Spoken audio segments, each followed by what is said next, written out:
You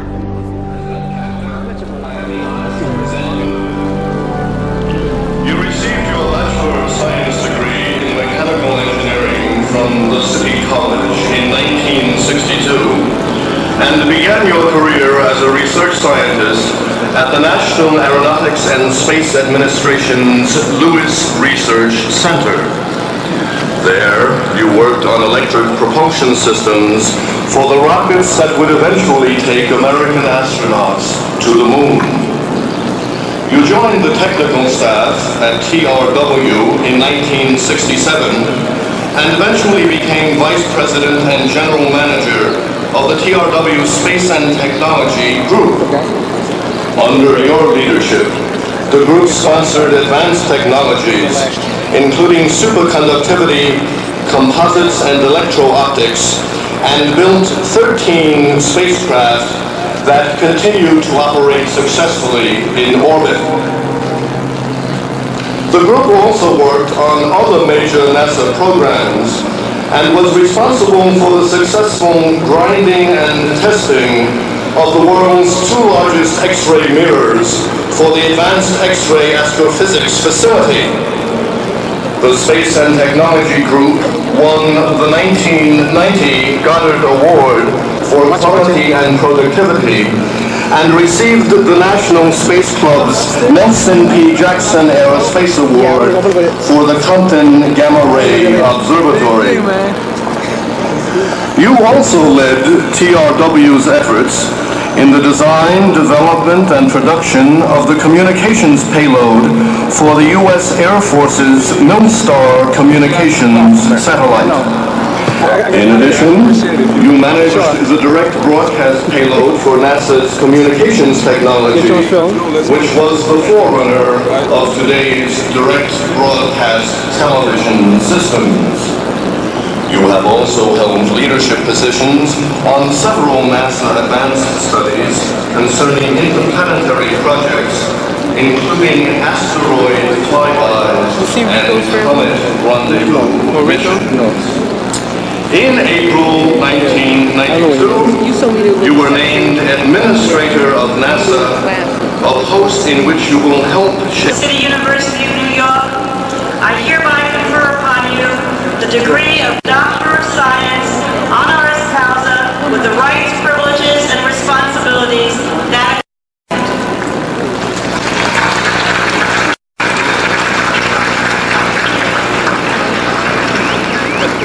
Thank you, Dr. Kaplan. This is the proudest moment of my life. CCNY has always been a strong force for me. Wherever I go in the world, I tell everybody that my roots come from CCNY, and I'm damn proud of it.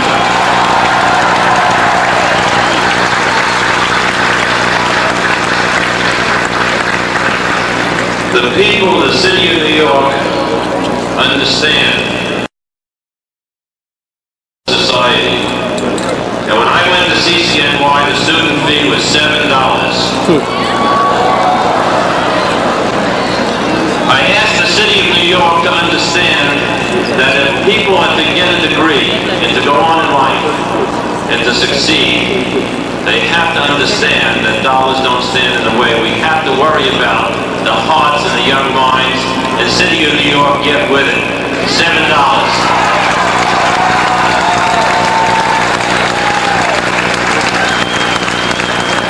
I went to CCNY during the happy days.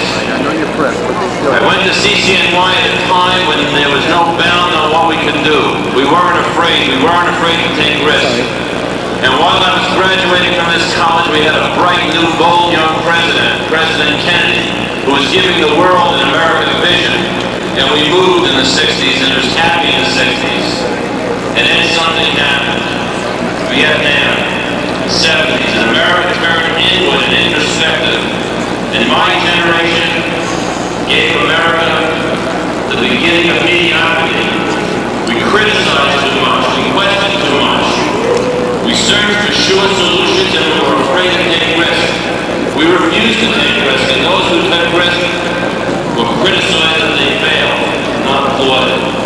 We searched for the guilty and we punished the innocent. We We built up a national debt and stole from your future. We contaminated the environment all because we were afraid to take risks.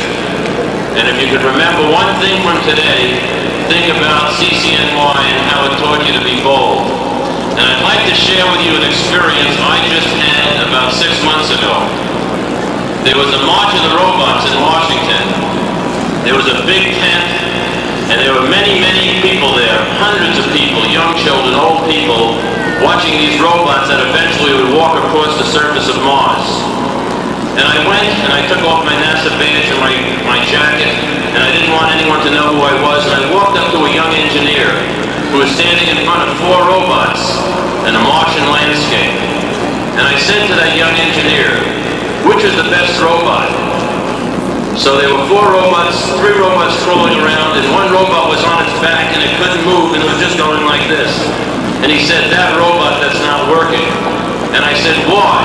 And he said, that robot is the most sophisticated mechanical device we could ever design, but the electronics are very difficult and too risky. So I said, which robot are you going to suggest for development? And he said, that one, because it's much simpler. So I said, why are you afraid to go forward with the best robot? He said, because we may fail, and I'm afraid. I said, so what? He said, well, if I go to my boss and I tell my boss to go with that robot, he'll be angry. I said, so what? And then he said, well, if I push it too hard, I may be fired.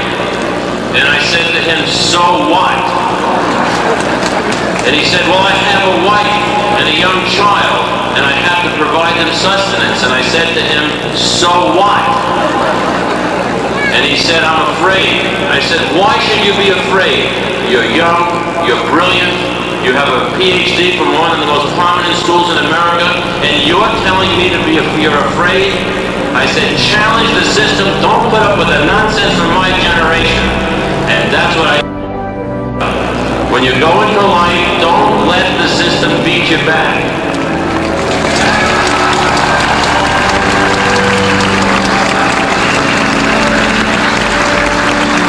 If you're black or black, brown or yellow or white, don't let the system beat you back. Don't let the old boys network give it to you. Take it.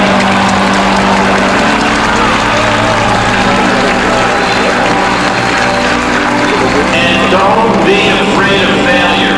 In life, it's important to fail because you learn from failure. Don't play it. Babe Ruth struck out 1,330 times, but he hit 714 home runs. Go for it, grab it, make America and the world great. God bless you all.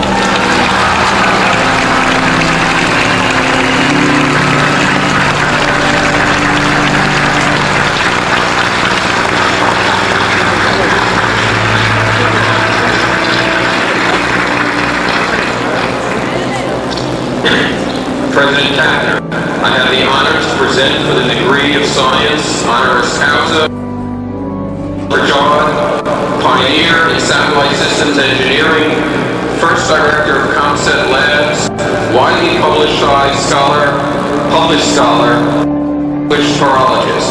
This recommendation has the approval of the Board of Trustees of the City of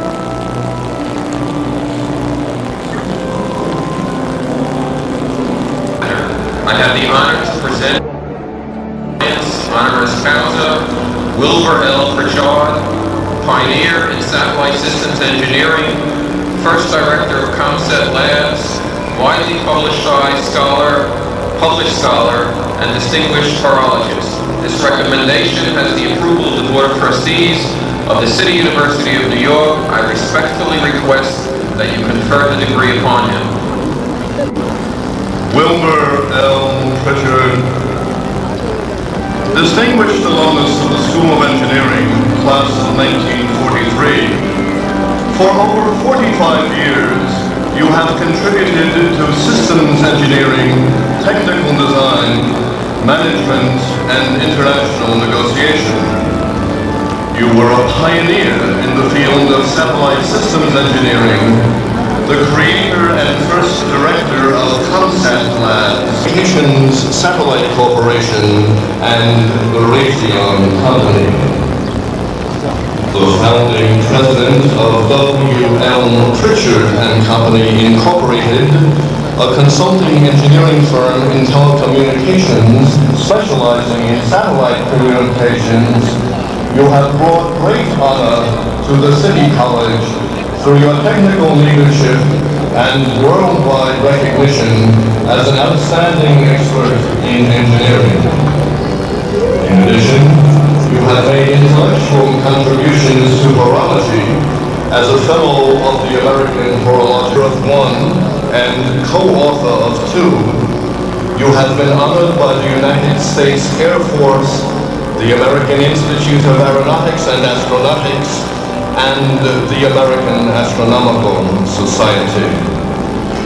For your many achievements in science and engineering, on the occasion of the golden anniversary of your graduation, your alma mater takes great pride in bestowing upon you the degree of Doctor of Science.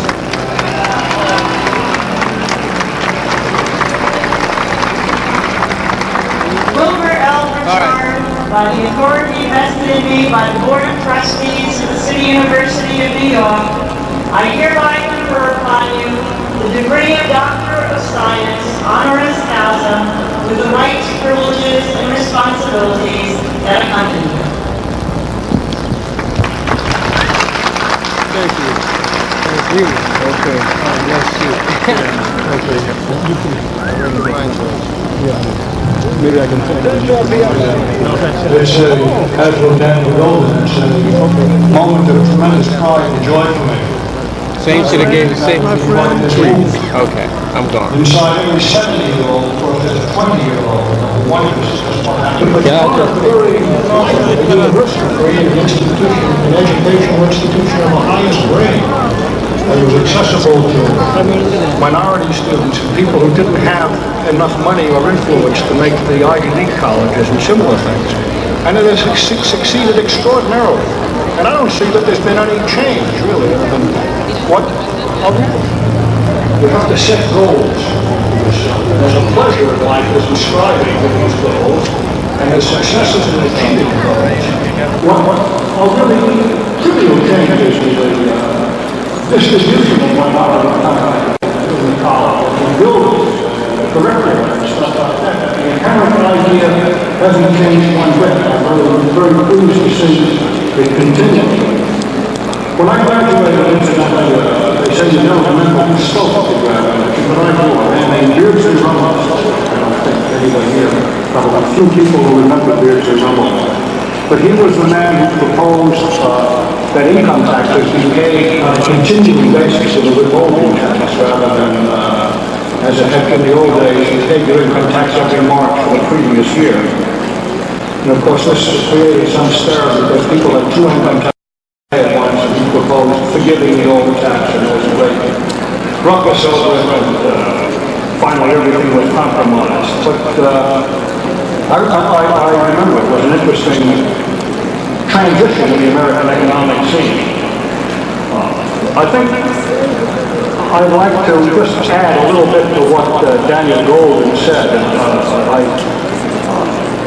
I think it's going to fit very well with his charge, and his advice. You know, to be successful in life, you have to set goals for yourself, and there's a pleasure in life as you're striving for these goals, and the successes in achieving goals. And it's important to remember that these don't have to be money. Money is a goal, and indeed some people have an objective of making it, but it's by no means the only. Many people are born rich. Being rich doesn't make you successful. Some people win a lot. If you want success, if you want the inner success, you have to have the courage to set objectives for yourself and to try to achieve it. As I said, one of it is striving. Success is achieving. In order to do that, I think I'd like to give the students of this class a little bit of advice.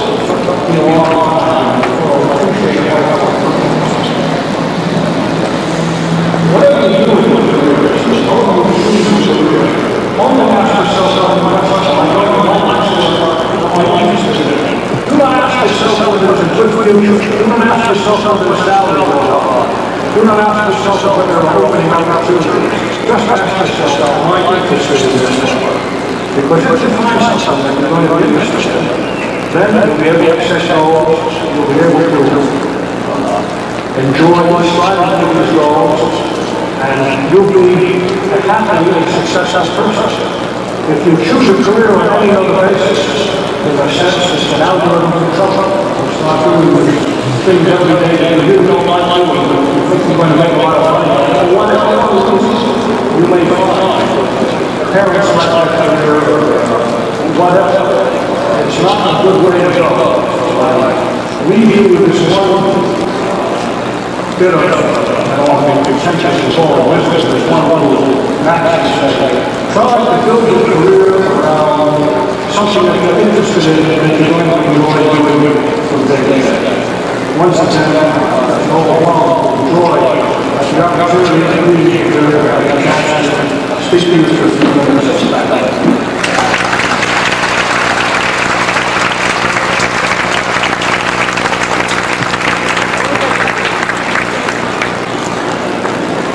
President Kapner, I have the honor to present for the degree Doctor of Humane Letters, honoris causa, Jack Rudin, builder, developer, manager, and torchbearer of a family tradition of philanthropy and public service stretching back more than 60 years. This recommendation has the approval of the Board of Trustees of the City University of New York. I respectfully request that you confer the degree upon him. Jack Rudin, your name has become synonymous with three great New York traditions: building, philanthropy, and public service. In this way, you have followed in the footsteps of your illustrious father, Samuel Rudin, a member of the City College class of 1918. You also attended City College, leaving in 1942 to join the United States Army, where you served with distinction, receiving the coveted Bronze Star and the Combat Infantryman's Badge. More than 60 years ago, your father, a successful builder and developer, initiated a family tradition of philanthropy and public service in the spirit of CCNY's Phoebic Oath, in which our graduates promise to transmit our city greater, better, and more beautiful than it was transmitted to them.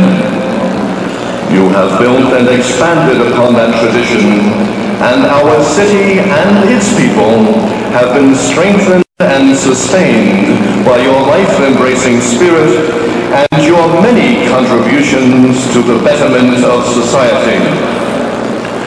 You have served with distinction on the board of the Memorial Sloan Kettering Cancer Center, where you are a member of the Board of Overseers, and on the boards of the Hebrew Free Loan Society, the American Museum of Natural History, of which you are a trustee, the Spanish and Portuguese Synagogue Congregation She'erat Israel, and Iona College, where your family established the Roberta C. Rudin Program in Judeo-Christian Studies.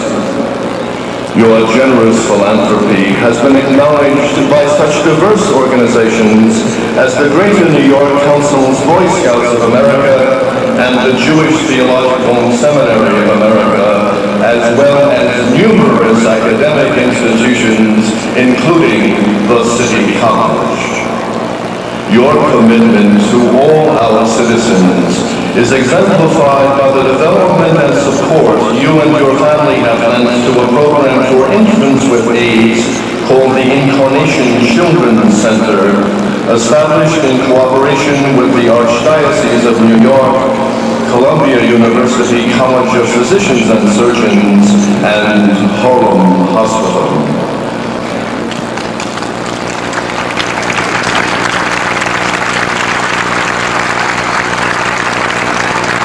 This critically important effort offers care for sick infants outside overcrowded city hospitals and helps place them in foster homes, and has earned you the admiration and gratitude of your fellow citizens.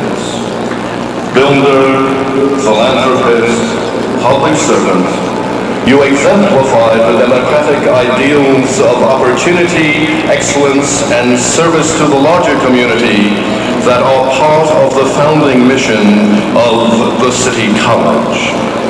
In recognition of your many contributions to city, state, nation, and to your fellow citizens, the City College takes enormous pride in awarding you the degree of Doctor of Humane Letters.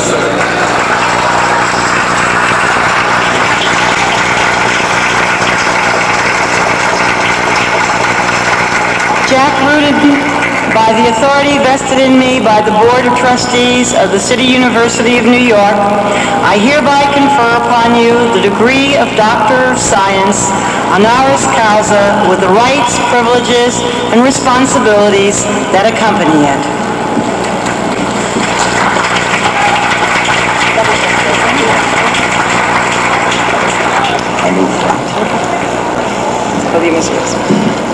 President Kapner, trustees, students, great class of '93, a special word to the class of '43, two who are sitting over here on our right.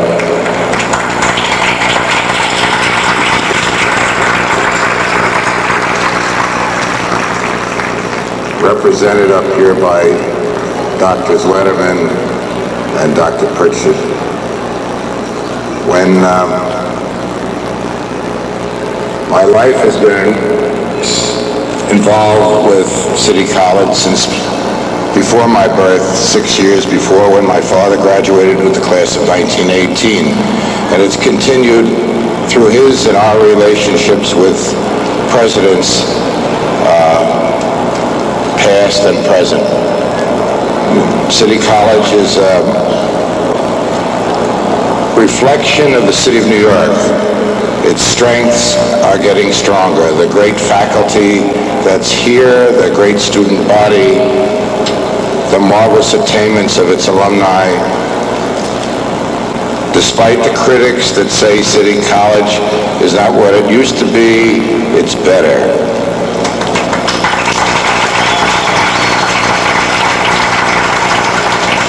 Much like the critics of New York City who say that New York City is not what it used to be, it's better.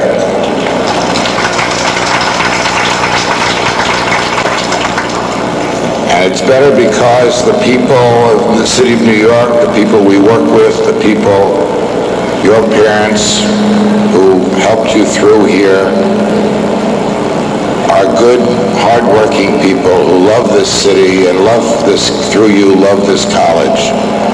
My brothers who are over here, my brother Lewis, my brother Jack Driscoll of Iona College,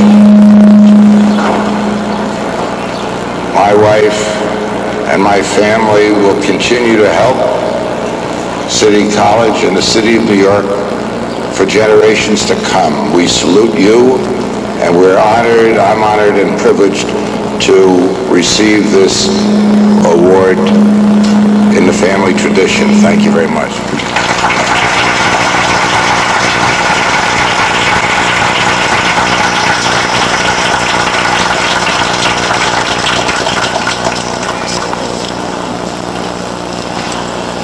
President Kapner, I have the honor to present for the President's Medal of 1933, Leon Max Lederman, Distinguished Research Scientist in High Energy Physics, Honorary Doctor of Science of the City College, and 1988 Nobel Laureate in Physics. I respectfully request that you award him the President's Medal.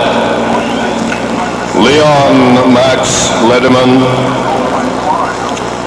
a 1943 graduate of the City College, you entered the United States Army that same year, leaving as a first lieutenant in 1946. Since that date, you have dedicated your life to scholarship, teaching, and research, and established a brilliant record of achievement as scholar, teacher, and administrator in the very front ranks of American science. Your academic appointments have included 28 years at Columbia University, where you directed the Navis Laboratory from 1961 to 1978, and where you held the Eugene Higgins Chair in Physics. From 1978 to 1989, you directed the renowned Fermi National Accelerator Laboratory. In 1989, you were named the Frank E. Sulzberger Professor in the Department of Physics at the University of Chicago. In 1992, you became the Pritzker Professor of Science at the Illinois Institute of Technology. During this long and distinguished career, you have nurtured the careers of countless students at every level. You have mentored over 50 doctoral students at Columbia University. You were a founding trustee of the Illinois Math and Science Academy for Gifted Children. Recipient of over 20 honorary doctorates from universities around the world, including one from the City College in 1980, you were awarded the Nobel Prize for Physics in 1988.